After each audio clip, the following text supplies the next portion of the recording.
करवाई थी, नोट्स मैंने सेंड कर दिए थे पहले। उस चैप्टर को आज हम पढ़ाते हैं। तो सबसे पहले है इनवर्स ट्रिग्नोमेट्रिक फंक्शन। देखिए ट्रिग्नोमेट्रिक फंक्शन आपने पढ़े हुए हैं, ठीक है, 11th में पढ़े हैं ट्रिग्नोमेट्रिक। अब ये है इनवर्स ट्रिग्नोमेट्रिक फंक्शन। तो ये क्या होता है आप ये देख लीजिए। जैसे सपोज कीजिए हमारे पास अगर एक फंक्शन एफ है, ठीक है, तो इसका जो हम इनवर्स नोट करते हैं वो होता है इनवर्स ऑफ एफ। क्या होता है? F inverse. ये इनवर्स का साइन होता है। वैसे आप इनवर्स ऑफ अ फंक्शन जो डिटेल में पढ़ेंगे वो हम फर्स्ट चैप्टर में पढ़ेंगे, ठीक है। जो स्टार्टिंग का फर्स्ट चैप्टर है उसके नोट्स भी आपके पास सेंड किए गए हैं, बट हम उसको पढ़ाएंगे, केवल नोट से वो आपको समझ में नहीं आएगा, ठीक है। तो उसमें आप इसे डिटेल में पढ़ेंगे। तो इनवर्स ऑफ एफ क्या होता है? आपका एफ इनवर्स, ठीक है। अब सबसे पहले आप फिलहाल इसकी बस जो ऊपर के मेन पॉइंट्स है वो ध्यान रख लीजिए। डिटेल में हम उसको पढ़ लेंगे फर्स्ट चैप्टर में कि कोई भी फंक्शन जो होता है वो इन्वर्टेबल कब होता है। इन्वर्टेबल यानी कि आप उसका इनवर्स कब निकाल सकते हैं? कब? जब निकाल सकते हैं जब एक तो वो फंक्शन हो 1, ठीक है, दूसरा हो वो इंटू। अगर कोई फंक्शन f11 है और इंटू है तो इट मीन्स वो इन्वर्टेबल है, इट मीन्स हम उसका इनवर्स फाइंड कर सकते हैं, ठीक है। अब आप कहेंगे 1 फंक्शन क्या होता है, और सॉरी इंटू नहीं ऑन टू, और ऑन टू फंक्शन क्या होता है। तो ये सब हम फर्स्ट चैप्टर में पढ़ेंगे। मैं यहाँ नहीं बताना चाहती हूँ, अगर यहाँ बताऊंगी तो आप कंफ्यूज हो जाएंगे। फर्स्ट चैप्टर में ये दोनों डिटेल में है। तो यहाँ सिर्फ आप बस इतना लर्न कर लीजिए कि कोई भी फंक्शन अगर 1 है और ऑन टू है तो वो आपका इन्वर्टेबल फंक्शन होता है। जैसे सपोज कीजिए कि हमारा एक इस तरह से आपने फर्स्ट चैप्टर में भी देखा होगा 2 सेट्स होते हैं ए और बी। यहाँ कुछ एलिमेंट होते हैं, यहाँ कुछ एलिमेंट होते हैं, इनके बीच में ये फंक्शन होता है एफ। तो ये हम इस तरह से लिखते हैं F such that A tends to be, यानी कि एक एफ फंक्शन ऐसा है किससे? ए से बी पर। देन जो इनवर्स फंक्शन होगा आपका, ठीक है, वो कैसे होगा आपका?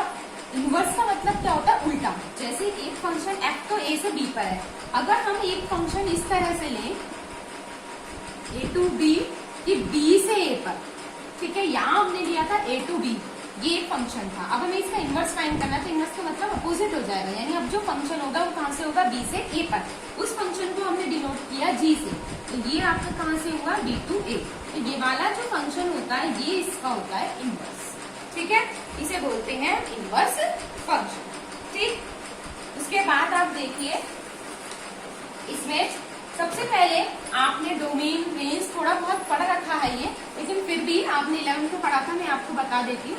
ये जो एलिमेंट्स होते हैं एक्स के, ये डोमेन होते हैं। जैसे सपोज कीजिए ए बी सी 1 2 3 4, ठीक, इसका सब रिलेशन इससे, इसका रिलेशन इससे और इसका रिलेशन इससे। तो इसमें जो डोमेन होंगे वो होंगे ये ए बी सी, और रेंज होता है वाई के एलिमेंट। लेकिन इसमें सारे एलिमेंट्स नहीं होते रेंज के अंदर। रेंज के अंदर वो एलिमेंट्स होते हैं जिनके साथ आपकी मैपिंग होती है। तो रेंज के जो एलिमेंट होंगे वो होंगे ओनली 1 2 और 3, 4 नहीं आएगा इसमें, ठीक है, क्योंकि 4 से आपकी कोई भी मैपिंग नहीं है। ये 11th में पढ़ा था। तो ये डोमेन और ये आपके हो गए रेंज, ठीक है। अब आपकी बुक में फॉर्मूले गिवन है और मैंने नोट्स में भी सेंड किए थे। Domain and range of trigonometric functions. जो ट्रिग्नोमेट्रिक फंक्शंस होते हैं उनकी डोमेन क्या होती है, रेंज क्या होती है, ये सब आपको थोड़ा सा लर्न करना जरूरी है। इनवर्स फंक्शन, ठीक है। तो आप इनवर्स फंक्शन भी देखिए। सबसे पहले हम यहाँ लिखते हैं फंक्शन, मैंने इसी तरह से आपको नोट्स में प्रोवाइड कराया था, डोमेन एंड ये है इसकी रेंज। सपोज कीजिए हमारा इनवर्स फंक्शन है सबसे पहले साइन इनवर्स एक्स, ठीक है। तो साइन इनवर्स एक्स का डोमेन क्या होता है? डोमेन का मतलब एक्स की वैल्यू। तो आप ध्यान दीजिएगा कि साइन की जो वैल्यू होती है साइन और कॉस की -1 और +1 के बीच में लाई करती है, यानी -1 से बड़ी होती है और +1 से क्या होती है? छोटी होती है, या फिर इनके इक्वल होती है। तो जो इसके डोमेन हो गया वो क्या हो गया? -1 और +1, ठीक है, या फिर आप इसको ऐसे लिख सकते हैं क्लोज इंटरवल में। तो ये हमारे डोमेन हो गए। ये साइन 90 की वैल्यू क्या होती है आपकी 1, तो इसमें मैक्सिमम वैल्यू 1 होती है और मिनिमम वैल्यू होती है -1। तो इसका डोमेन हो गया। अब रेंज, रेंज का मतलब y, ये तो होता है, जैसे ये x होता है और ये y। तो आप ये देखिए कि किस किस की वैल्यू होती है। आप एक बार बताइए, साइन 90 की वैल्यू 1 होती है, तो यानी कि इसकी रेंज क्या हो जाएगी? रेंज हो जाएगी आपके, क्योंकि ये ट्रिग्नोमेट्रिक फंक्शन है तो थीटा में आएगी, तो ये आपकी रेंज हो जाएगी -π/2, है ना, क्योंकि 1 की वैल्यू π/2 होती है और माइनस है तो माइनस, और ऐसे ये +π/2, यानी कि इसकी जो रेंज हो गई वो हो गई -π/2 to +π/2, ठीक है। सिमिलरली हम कॉस इनवर्स एक्स की रेंज निकालते हैं। जैसे मैं बता रही हूँ आपको, आप उसी तरह लर्न कीजिए। साइन और कॉस दोनों का डोमेन बिल्कुल सेम होता है, क्योंकि दोनों की मैक्सिमम और मिनिमम वैल्यू इक्वल होती है, यानी कि इसका भी जो डोमेन होगा यही होगा -1 और +1, या फिर आप ऐसे भी लिख सकते हैं, ठीक है। लेकिन यहाँ वैल्यू चेंज हो जाएगी, क्योंकि साइन 90 की वैल्यू 1 होती थी, इसलिए हमने π/2 लिखा है, बट कॉस 90 की वैल्यू 1 नहीं होती है, वो होती है 0। तो इसकी रेंज कहाँ से कहाँ तक होगी? देखिए, कॉस में -1 वैल्यू होती है किसकी? -π की। कैसे? क्योंकि कॉस 180 की वैल्यू होती है आपकी कितनी? 1। देखिए, कॉस 180 यानी कि 90 + 90, ठीक है। तो आप ये देखिए कि cos 180 की वैल्यू इसमें आपकी क्या आएगी? तो जो cos 180 की वैल्यू आएगी आपकी, हम इसे निकाल के देख लेते हैं। cos 90 + थीटा क्या होता है? -sin थीटा, यानी कि -1। cos 180 की वैल्यू आई है, तो यानी कि एक तो पाई की वैल्यू आई -1, और 1 किसकी होती है? 0 की। तो जो इसकी रेंज आपकी आई है, वो इसकी सिंपल रेंज आपकी आ गई। इसको सही से लिख लीजिए, 0 और पाई। आप सिर्फ इतना लर्न कर लीजिए, है ना, ये चीज लर्न करने की जरूरत नहीं है, सिर्फ ये लर्न कर लीजिए, ठीक है। इसकी आपको नीड नहीं है, सिर्फ ये लर्न कीजिए, और ये इनके अकॉर्डिंग ही वैल्यू निकल जाएगी, ठीक है। उसके बाद आपके पास आता है साइन आ गया, कॉस आ गया, उसके बाद हमारे पास आता है टेन इनवर्स। अब टेन इनवर्स में, टेन में मैक्सिमम और मिनिमम वैल्यू क्या होती है? 10 में जो वैल्यू होती है -∞ से +∞ के बीच में लाई करती है। आपको ये लर्न करना पड़ेगा, ये आप उसके अकॉर्डिंग फाइंड कर लोगे रेंज। -∞ से कहा? +∞ के बीच में। लेकिन इसमें क्लोज इंटरवल नहीं होता, इसमें होता है ओपन इंटरवल। रीजन? क्योंकि इनके बीच में लाई करती है, कभी भी -∞ या इन्फिनेटिव के इक्वल नहीं होती है, क्योंकि इन्फिनेटिव हो जाएगा तो अनंत हो जाएगा ना, ठीक है। तो रेंज, क्योंकि आप देखिए कोई भी क्वेश्चन है, अगर उसमें हम ये कह दें कि x इन्फिनेटिव हो रहा है, तो फिर आपको जो उसकी वैल्यू कहाँ फाइंड करनी, ठीक है, यानी इनके बीच में लाई करता है। यहाँ क्लोज इंटरवल होता है कि -1 और +1 भी हो सकती है। आप यहाँ पर देखिए सेम प्रोसेस है, ओपन इंटरवल ही लगाएंगे। -∞, आपको पता है 10 90 की वैल्यू इन्फिनेटिव होती है, तो -∞ है देन -π/2, और +∞ है तो π/2। ये tan इनवर्स x की रेंज होगी, ठीक है। तो उसके बाद आप देखिए, फिर आपका आएगा साइन cos tan होगा। अब ले लीजिए इनके रिवर्स, tan के बाद हमने cot लिया, रेंज सेम है, -∞ to +∞, ठीक है, बट वैल्यू चेंज हो जाएगी। रीजन? आपको पता है कि tan 0 की वैल्यू 0 होती है, और cot 0 की वैल्यू होती है इन्फिनेटिव। तो यह इन्फिनेटिव की जगह तो आपकी रेंज आ जाएगी 0, और पाई की जो वैल्यू होती है वो -∞। क्यों? cot पाई निकाल के देखिए, cot 90 + 90 कितना होगा? -1090, और 1090 की वैल्यू इन्फिनेटिव, यानी -∞ किसकी वैल्यू होती है? cot 180, तो पाई, और इन्फिनेटिव होती है 0 की, तो इसकी आपकी रेंज आ गई 0 to π, ठीक है। ये दोनों बिल्कुल सेम होगा। यहाँ आपको अगर वैल्यू लेना है तो ये फाइंड कर सकते हैं। उसके बाद आप आइए सेक इनवर्स। सेक आपको पता है किसका अपोजिट होता है? ये हमारा अपोजिट होता है कॉस का, ठीक है। तो इनमें थोड़ा सा ध्यान रखना है आपको, कैसे कि सेक इनवर्स की जो रेंज है यही होगी, बट ओपन इंटरवल में होगी, मतलब इनके इक्वल नहीं होता, और रियल नंबर से क्या हो जाएगी? ये माइनस, यानी कि हम ये कह रहे हैं कि ये ओपन इंटरवल में होगी -1 to 1, यानी इनके इक्वल नहीं हो सकती। तो इनकी जो आपकी रेंज आएगी वो आपकी रेंज क्या आएगी? देखिए रेंज क्या थी इसकी? 0 to π, तो हमने वही रेंज अप्लाई करी, 0 to π। होगा तो सेम ही, आपका जो मेन पर्पस है ना, इसमें जो यूज होगा वो रेंज यूज होगा, आपको डोमेन की जरूरत नहीं पड़ेगी, आपको सिर्फ रेंज की जरूरत पड़ेगी। तो हमारा जो कॉस इनवर्स सेक इनवर्स होता है, कॉस का अपोजिट होता है, तो आप यहीं से देख लीजिए कि यही आएगा, लेकिन इसमें एक वैल्यू माइनस हो जाती है। वो कौन सी वैल्यू? π/2। रीजन क्यों माइनस होती है? क्योंकि देखिए cos 90 की वैल्यू तो 0 होती है, अब 0 का अपोजिट इन्फिनेटिव होता है, और sec 90 क्या हो जाएगा? इन्फिनेटिव, है ना। और तो इसलिए हमने क्या करा कि जो आपकी जो वैल्यू इन्फिनेटिव होती है उसे माइनस करें, ठीक है, क्योंकि आपकी रेंज है 0 से π के बीच में, ठीक है।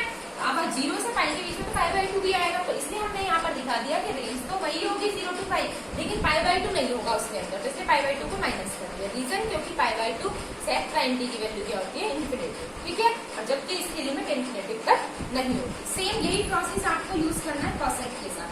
तो ये जो चीज है ना, सेक कॉसेक, ये आप इनसे याद कर सकते हो। जैसे इसकी अगर आपको, ये तो यही होगा, इसकी अगर रेंज निकालनी है सेम इसी से निकालिए। देखिए साइन की यदि range -π/2 to pi by two. अब इसमें से हम क्या माइनस, इसमें से भी कुछ माइनस होगा। कैसे?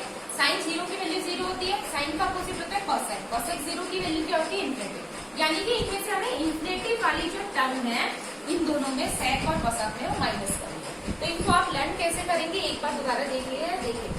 साइन की जो डोमेन होता है -1 से +1, यानी -π/2 टू +π/2 हो गया। ठीक, क्लोज इंटरवल। कॉस का भी वही होता है, बट इनकी वैल्यू 0 to π होगी। cos 0 1 और cos π -1। tan की वैल्यू -∞ to ∞, यानी -π/2 to π/2। बट आपका ओपन इंटरवल, क्योंकि इन दोनों के इक्वल नहीं हो सकता, इनके बीच में लाइक है। अब आ जाओ cot inverse x। cot inverse x की भी वही होती है, लेकिन cot में वैल्यू चेंज हो जाएगी। जैसे यहाँ हो गई थी 0 to π हो गई थी, ऐसे यहाँ पर भी वही है 0 to π। देखिए ये दोनों सेम, ये दोनों सेम, सिर्फ इंटरवल्स का डिफरेंस है। अब आ जाओ सेक इनवर्स x। सेक कॉस का अपोजिट होता है तो कॉस से लिखेंगे 0 π सेम। फिर इसमें से वो वैल्यू माइनस हो जाएगी जिसकी वैल्यू इन्फिनिटी होती है। सेक 90 की वैल्यू इन्फिनिटी होती है, वो माइनस हो गया। कॉसेक साइन का अपोजिट होता है वही वैल्यू, इसमें भी वो वैल्यू माइनस कर दीजिए जो इन्फिनिटी होती है।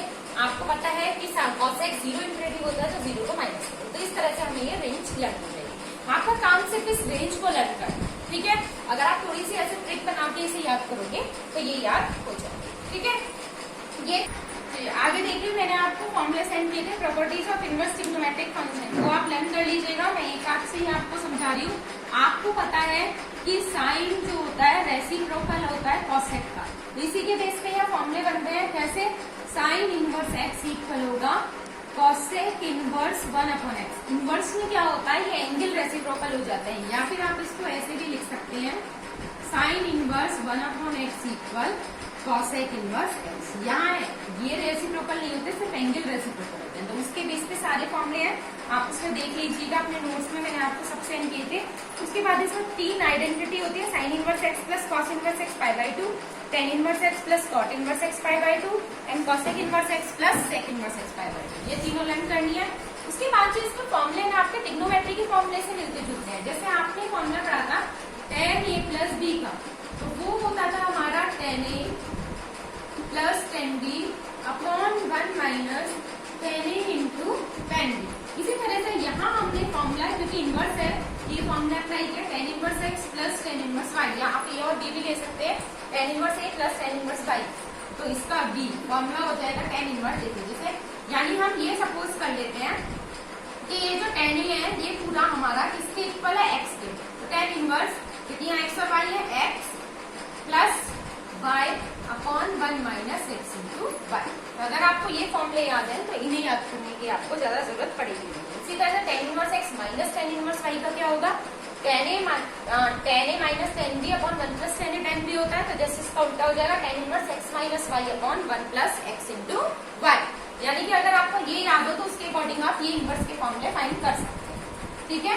माइनस वाले में क्या होता है, यहाँ माइनस आ जाएगा और यहाँ पर आपको क्या आ जाएगा, प्लस, अपोजिट साइन आते हैं, ठीक है।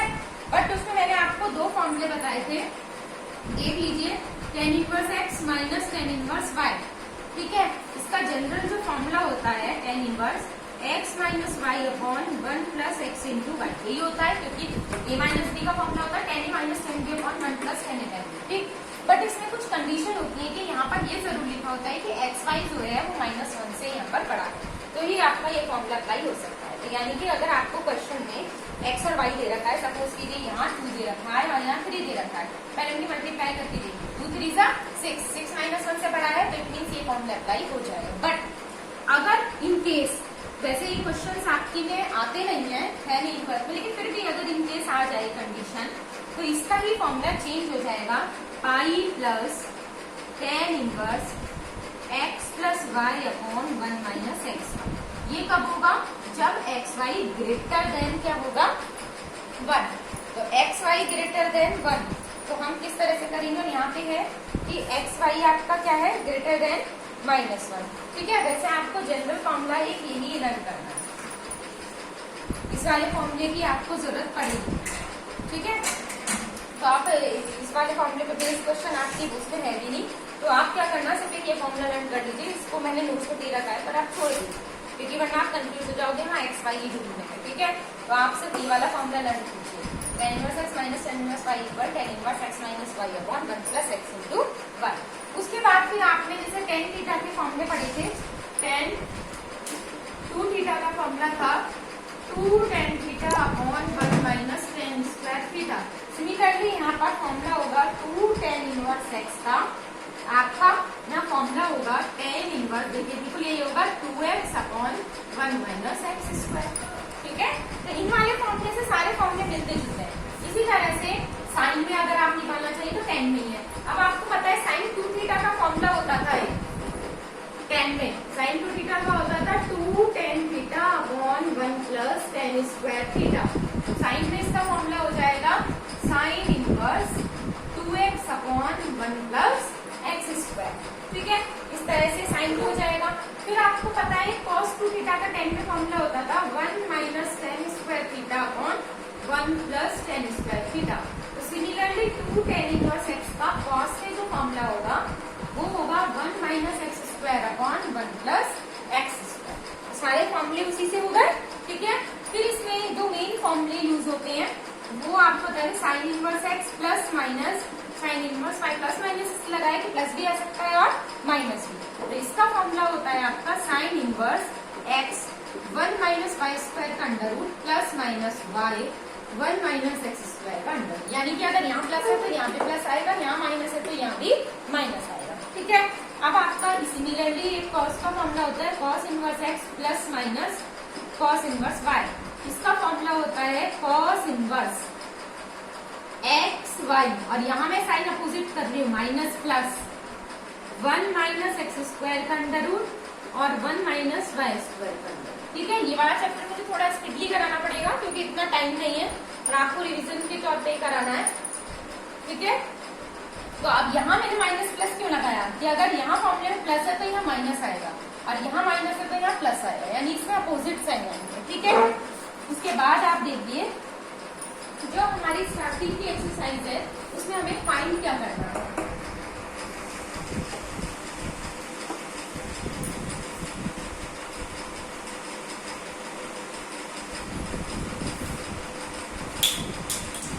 सपोज कीजिए जो फर्स्ट एक्सरसाइज थी आपकी एक्सरसाइज 2.1, उसका आपका क्वेश्चन नंबर फर्स्ट था cot इनवर्स -1 अपॉन √3। ठीक है, क्वेश्चन नंबर 1 का था ये आपका फर्स्ट एक्सरसाइज का। तो ये आपका जो क्वेश्चन था find the principal value of the, इसमें आपको क्या फाइंड करना है, फाइंड द प्रिंसिपल वैल्यू। ठीक है, जो प्रिंसिपल वैल्यू के लिए मैंने क्वेश्चन लिया है, माइनस में दिया है मैंने जानबूझ के, ये आपका एग्जाम्पल है, एग्जाम्पल है एग्जाम्पल 2 cot इनवर्स -1 अपॉन √3। ठीक है, मैंने ये लिया है। अब हमें क्या करनी है, इसमें प्रिंसिपल वैल्यू फाइंड करनी है, जैसे हमने 11th में भी की थी पर वहाँ सिंपल ट्रिग्नोमेट्रिक फंक्शन की थी या इनवर्स। प्रिंसिपल वैल्यू फाइंड करने के लिए सबसे पहले मेथड क्या है करने का, सबसे पहले यहाँ पर जो भी वैल्यू है इसे y के इक्वल ले लीजिए। जब हमने y के इक्वल ले लिया या x के इक्वल भी ले सकते हैं, देन आपके यहाँ से वैल्यू आएगी cot y इक्वल -1 अपॉन √3। कैसे, cot इनवर्स है इधर चला जाएगा तो क्या बन जाएगा cot y इक्वल -1 अपॉन √3। ठीक, अब आपको ये देखना है कि -1 अपॉन √3 कोट में होती किसकी वैल्यू है।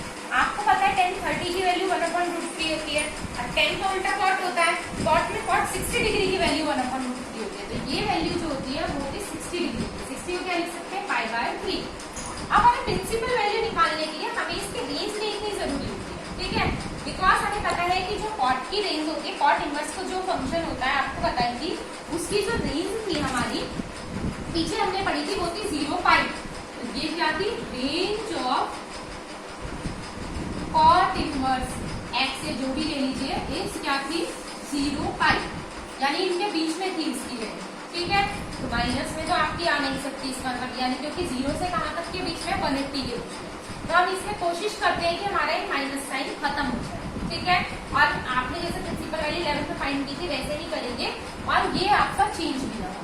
तो आपको ये चीज पता है, देखिए थोड़ा सा जो आपका 11th में था उससे रिवीजन कर लीजिए। आपको ही पता था ऑल स्टूडेंट टेक कॉफी, ऐसे याद किया था, यहाँ सारे पॉजिटिव होते हैं। यहाँ पर आपका साइन और साइन का अपोजिट कोसेक पॉजिटिव होता है, यहाँ पर tan और tan का अपोजिट cot पॉजिटिव होता है, यहाँ पर cos और cos का अपोजिट क्या पॉजिटिव होता है, sec।